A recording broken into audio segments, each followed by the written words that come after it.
guys, and welcome back to my channel. I'm Samantha and welcome to Spooky Story Saturday.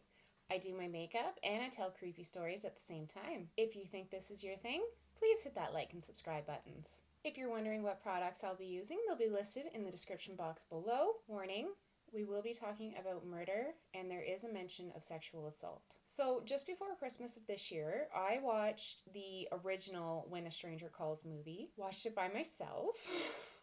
It was the first time in years I had watched this movie, and it kind of freaked me out being a mom, and especially because I used to babysit a lot. It's creepy.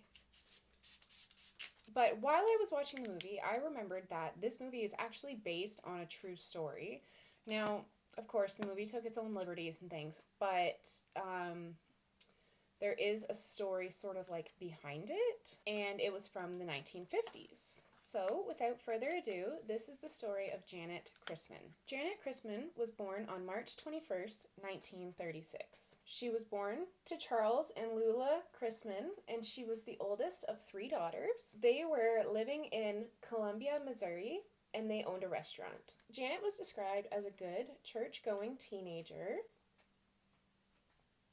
She liked to play piano and sing in her spare time. She was saving her money, and she was earning that money that she was saving by babysitting. On March 18th, 1950, so Janett would have been 13 years old, and her birthday would be in a few days to turn 14. There was a school dance, but Janett got invited to babysit for one of the 2 families that she normally babysat for. They actually had both called, and she took the job that called first, which was the Romax, and the other family that called was the Muellers. So the Romax house was just like a little bit out of town and kind of like isolated a little bit. Janett arrived around 7:30 that night to babysit their son Gregory. They told Janett to keep the door locked, only turn on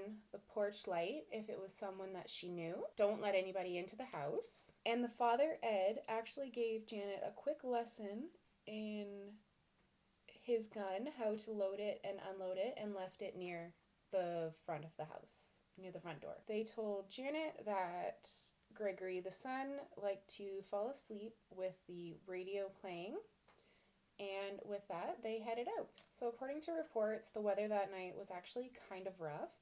It was raining and hailing, and the weather was just kind of like getting worse as Janett arrived at the house. I know when I was a babysitter, I didn't like stormy nights. It just made me feel like uncomfortable.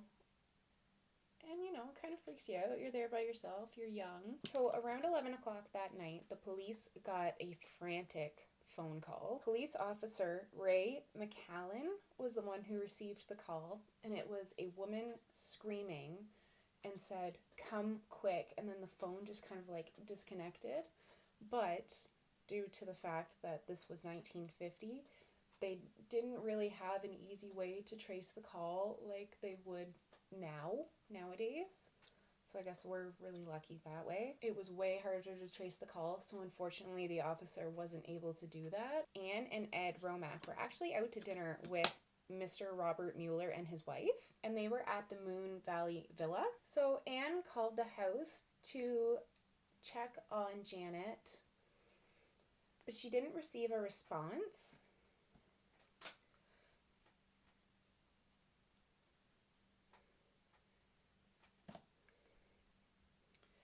Anne was a little bit nervous, but decided to go back and join the party. So Anne and Ed left the Moon Valley Villa at about 1:15 a.m. and they got to their home about 1:35 a.m. They noticed that the porch light was on and it was off when they had left. They began to get their keys, but they noticed that the front door was actually unlocked. Now they had told Janett to keep the door locked. They opened the door and a horrible scene was before them. Janett was dead on the carpet. She was covered in bruises.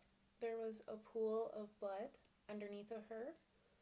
and she had a serious head injury. She had many stab wounds that looked like they came from a mechanical pencil, and she had a cord around her neck that had been broken off of a iron. Anne ran off up the stairs to check on Gregory, but thankfully he was sound asleep and he was completely fine. The phone had been knocked off of the hook, and there was signs of struggles everywhere. The back door of the house was open, and the window above the piano was shattered with a garden hoe that was actually kept inside of the house. Everyone assumed that Janett knew her attacker. The gun that Ed had taught her to use was still next to the front door. It was also found that Janett had been sexually assaulted. The iron cord that was around her neck was from the sewing room. The window above the piano that I said earlier had been broken.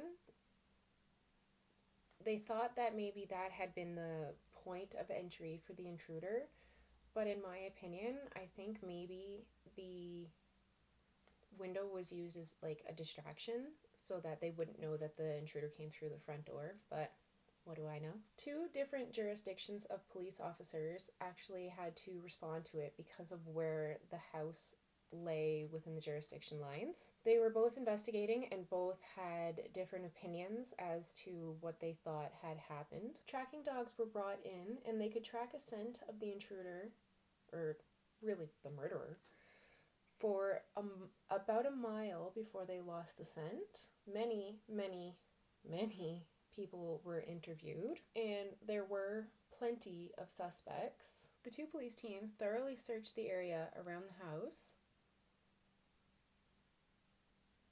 created a tip line for people to call, and interviewed many people. About a month before Janett died, in the same town, a girl named Mary Lou Jenkins was actually killed in the very similar way. And although someone confessed to her murder, some do wonder if that confession was coerced. One particular suspect stands out among all of the others, and his name was Robert Mueller. So he was the father of the other family that Janett babysat for. Robert was friends with Ed since like high school. Robert had actually said inappropriate things about Janett to Ed, and this is a reminder, Janett was 13 and Robert was 27. Robert was a part-time tailor, and he was said to carry around, are you ready for this? A mechanical pencil. Janett had actually mentioned that Robert kind of bothered her and that he made her uncomfortable. Robert had called Janett that morning to ask her to babysit, but she had told him that she was already going to the Romax house, so he knew that she was going to be there by herself. Robert even disappeared from the party for a couple of hours. He said that he was going to see a doctor who was going to treat his son, but when they asked the doctor about it, it turned out that that was a lie. And something really weird, Robert called Ed the day after Janett died and asked if he needed help cleaning up the mess from the night before, and nobody knew about what had happened to Janett except Ed, Anne, and the police. What?